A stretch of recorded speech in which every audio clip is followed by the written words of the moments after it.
Good morning. हम statistics के अंतर्गत इंटरपोलेशन एक्सट्रापोलेशन पढ़ रहे हैं। And what is the meaning of interpolation and what is the meaning of extrapolation, ये चीज़ हम लोगों ने पिछले वीडियो में पढ़ी थी। और इंटरपोलेशन एक्सट्रापोलेशन फाइंड आउट करने के बाइनोमियल एक्सपेंशन मेथड और न्यूटन डिफरेंस मेथड, ये दोनों मेथड हम पढ़ चुके हैं। आज मैं आपके सामने तीसरा मेथड लेके आई हूँ, लैग्रेंज मेथड। ये मेथड एक्चुअली फ्रेंच के मैथमेटिशियन जो थे उन्होंने अपना फॉर्मूला दिया है और इसीलिए इनको लैग्रेंज मेथड कहा गया है। ये मेथड बहुत ही इम्पोर्टेंट है इंटरपोलेशन और एक्सट्रापोलेशन फाइंड आउट करने के लिए, क्योंकि जहाँ पर एक्स वैरी माना आपको एक्स और वाई वैरी दी जाती है, तो एक्स वैरी में जो डिफरेंस होता है वह समान नहीं होता है। तो ऐसी स्थिति में हम बाइनोमियल और न्यूटन मेथड नहीं लगा सकते, क्योंकि बाइनोमियल मेथड और न्यूटन मेथड तभी हम अप्लाई कर सकते हैं जब कभी जो एक्स वैरी दी हुई है या एक्स के जो वैल्यूज़ दी हुई हैं, साइज़ दी हुई है, प्राइस दिए हुए हैं या वेजेस दी हुई है, उनमें डिफरेंस इक्वल होना चाहिए। लेकिन जब कभी एक्स वैरी में डिफरेंस इक्वल नहीं है तो हमें लैग्रेंज मेथड फॉलो करना है। दूसरी बात मैं आपको एक साथ में और बता दूं कि यहाँ पर हमें डिस्क्रीट सीरीज और कंटिन्यूस सीरीज का क्वेश्चन मिलता है। तो जब कभी भी आपको डिस्क्रीट सीरीज का क्वेश्चन मिले तो ऐसी स्थिति में हम फ्रीक्वेंसी को CF नहीं बनाएंगे और जैसा दिया हुआ है क्वेश्चन उसके अकॉर्डिंग करेंगे। लेकिन यदि आपके कंटिन्यूस सीरीज का कोई क्वेश्चन दिया हुआ है तो उससे पहले फ्रीक्वेंसी को जो वाई वैरी है उसको हम CF में कन्वर्ट करके उसके बाद में सॉल्व करेंगे। ये बात हमेशा आप ध्यान रखिएगा। अब आपके सामने ये फार्मूला जो दिया हुआ है, मैंने शायद आपको उस दिन समझाया होगा, नहीं तो एक बार और समझा देती हूँ कि एक्चुअल में जब क्वेश्चन में आपको एक्स वैरी का कोई मिसिंग वैल्यू दी हुई है, क्योंकि इंटरपोलेशन है, तो जैसा ये क्वेश्चन भी आपके सामने है इलस्ट्रेशन नंबर 14, इसमें दे रहा है x 5, 6, 9 एंड 10 और नीचे आपको कह रहा है find the value of y when x is equal to 10, अर्थात x अगर 10 होते तो y की वैल्यू क्या होती है, अर्थात y की फ्रीक्वेंसी क्या होती। तो अब चूंकि आपके x में डिफरेंस इक्वल नहीं है तो लैग्रेंज मेथड यूज होगा। तो अब हमारे पास जो x है वह 10 है और y हमें फाइंड आउट करना है। तो जो x है उसके आधार पर ही हमें फार्मूला एक्सपेंशन करना है, और फार्मूला जब एक्सपेंशन करेंगे तो आप ये देखिए y x is equal to y0 माना फर्स्ट फ्रीक्वेंसी जो दी हुई है वह y0 से स्टार्ट होकर y0, y1, y2, y3, y4 कर देंगे। और y0 फिर आपको क्या करना है, x जो दिए हुए हैं आपके जो 10 दिए हुए हैं, x minus x1, x minus x2, x minus x3 और इस प्रकार से जितने भी आपके y की वैल्यू है और x की वैल्यू है वह उसको हम एक्सपेंशन करते जाएंगे। अब इसमें आप पहली वाली इक्वेशन में देख रही होंगी x माइनस 1, x माइनस 0 नहीं लिखा। तो आप ये देखो जो हम y0 बना रहे हैं तो आपके ऊपर वाले में, मतलब अपॉन के ऊपर वाले में आपके 0 नहीं आएगा, 1, 2, 3, 4 और अप टू n तक आ जाएगा। और अपॉन के बाद में जब हम x में से घटाएंगे तो x में से वही वैल्यू घटानी है जैसे 1, 2, 3, लेकिन किस में से घटानी है, तो आपको x0 लेना है। तो x0 minus x1, x0 minus x2, x0 minus x3, x0 minus x4। या एक बात आपको मैं और समझा दूं कि जो y की वैल्यू ले रहे हो उससे बाद में x की वैल्यू मानते हुए नीचे वाली वैल्यू में से सबको घटाना है।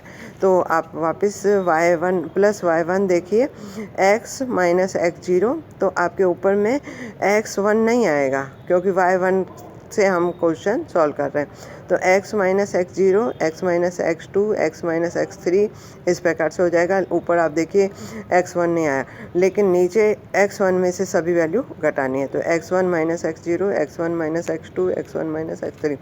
इसी प्रकार से और भी समझा देती हूँ, y2 दिया हुआ है प्लस, और एक बात ध्यान रखना इसमें सारे प्लस होंगे। जैसे आपके न्यूटन मेथड में पहला प्लस होता था, second minus, third plus, fourth minus, मतलब अल्टरनेटिव, इसमें सारे के सारे प्लस होंगे। तो y3 भी अगर देखें तो आपके x3 नहीं घटाया जाएगा ऊपर वाले में, मतलब x0, x1, x2 फिर x4 आया और x3 में से सारी वैल्यू घटानी है। तो इस प्रकार से ये एक्सपेंशन करेंगे। अब मैं आपको क्वेश्चन के अकॉर्डिंग बता रही हूँ। क्वेश्चन में आपको दिया हुआ है x की वैल्यू सारी, फिर y की वैल्यू, और सॉल्व करेंगी तो आपको 10x मानना है। तो क्वेश्चन फार्मूला आप पुट करके और उनकी वैल्यू पुट करनी है। तो वैल्यू जब पुट करोगे सेकंड पेज पर देखिए आप, तो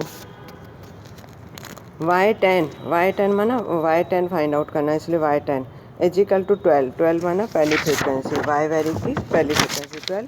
फिर आपको दे रहा है x फार्मूले में x minus x1, x minus x2। तो इस प्रकार 10 में से 6, 10 में से 9, 10 में से 11 और जब तक ये फार्मूला बढ़ता है। और उसके बाद में आपके जो दी हुई है 5 माइनस 6, 5 माइनस x0 जो दिया हुआ है आपको 5, तो 5 माइनस 6, 5 माइनस 9, 5 माइनस 11। इसी प्रकार से प्लस आपकी सेकंड वैल्यू दी हुई है 13 और 13 ब्रैकेट में दिए करेंगे 10 माइनस 5, 10 माइनस 9, 10 माइनस 11 और आपके x में सेकंड वैल्यू दी हुई है 6, तो 6 माइनस 5, 6 माइनस 9, 6 माइनस 11। इस प्रकार से सबकी वैल्यू पुट ऑन करनी है और आंसर निकालना है। तो ये हो गया आपके डिस्क्रीट सीरीज में। इसी प्रकार से कंटिन्यूस सीरीज का भी क्वेश्चन आपको मिला हुआ है और कंटिन्यूस सीरीज में आपको कह रहा है from the following are the marks secured by 65 student in statistics 2009 MCom final examination of certain university. और आपको कह रहा है find out the number of student who secure first class in statistics assuming that 60% are minimum marks for securing the first class. Marks are not given in fraction, marks आपको fraction में नहीं देने हैं। 60% मिनिमम आपके marks पर first division बनता है और आपके 65 स्टूडेंट इसमें बैठे हैं और आपके जो मार्क्स दिए हुए हैं वह 25 से स्टार्ट होकर 70 तक। तो इसमें आप ये ध्यान रखिएगा कि कम से कम 60 नंबर आने चाहिए। तो हम ये कहेंगे कि ये क्वेश्चन जो दिया हुआ है लास्ट में दे रहा है 70 एंड अबव, तो मोर देन वाला क्वेश्चन दिया हुआ है। तो आपको ये देखना है कि 59 से जो मार्क्स ज़्यादा आएंगे उसको हम फर्स्ट डिविजनर मानेंगे। तो आपका क्वेश्चन मैं स्टार्ट कर रही हूँ मोर देन 25, मोर देन, क्योंकि ये क्वेश्चन कन्वर्ट करना पड़ेगा, मोर देन 36, मोर देन 45 और इस प्रकार से 70 तक। ये आपके x0, x1, x4 हो जाएंगे। फिर आपको मैंने अभी बताया था आपको CF करनी है फ्रीक्वेंसी की, तो ये लास्ट में जाके कह रहा है एंड अबो, तो 7 में 11 जोड़ दीजिए 18, इस प्रकार से जोड़ते हुए लास्ट में 65 हो जाएगा। और ये आपको क्वेश्चन जैसे मैंने ऊपर बताया था वैसे ही सॉल्व करना है। इसको वैल्यू पुट कर दीजिए और आपके आंसर निकल जाएंगे। तो आपका जो आंसर आ रहा है ये सॉल्यूशन करना पड़ेगा आपको। अच्छा, इसमें एक बात ध्यान रखना, नेगेटिव एंड पॉजिटिव दोनों वैल्यूज आ सकती हैं, क्योंकि 59 माइनस 36 करोगी तो पॉजिटिव, फिर 59 माइनस 45 करोगी तो पॉजिटिव, 59 माइनस 55 करोगी तो पॉजिटिव, 59 माइनस 70 करोगी तो -1 आएगा। तो माइनस प्लस का ध्यान रखते हुए आपको क्वेश्चन सॉल्व करना है। और अगर आप ये ध्यान नहीं दे पाए कि कितना माइनस कितना प्लस, तो आप ये देखिए कि आपके जो 4 आंसर बनेंगे उसमें से अगर एक भी माइनस बनता है तो वह नेगेटिव आंसर हो जाएगा। और इस प्रकार से आपका आंसर आ रहा है 13। और इसके बाद में हम आंसर दे सकते हैं कि जो 13 स्टूडेंट हैं वह हमारे फर्स्ट डिवीज़न से ज़्यादा पास करने वाले बच्चे रहे या स्टूडेंट रहे। इस प्रकार से आपको मैंने एक क्वेश्चन और भी दिया है, आप करने की कोशिश करना। और नेक्स्ट में आपको पैराबोलिक मेथड से भी समझा देती हूँ।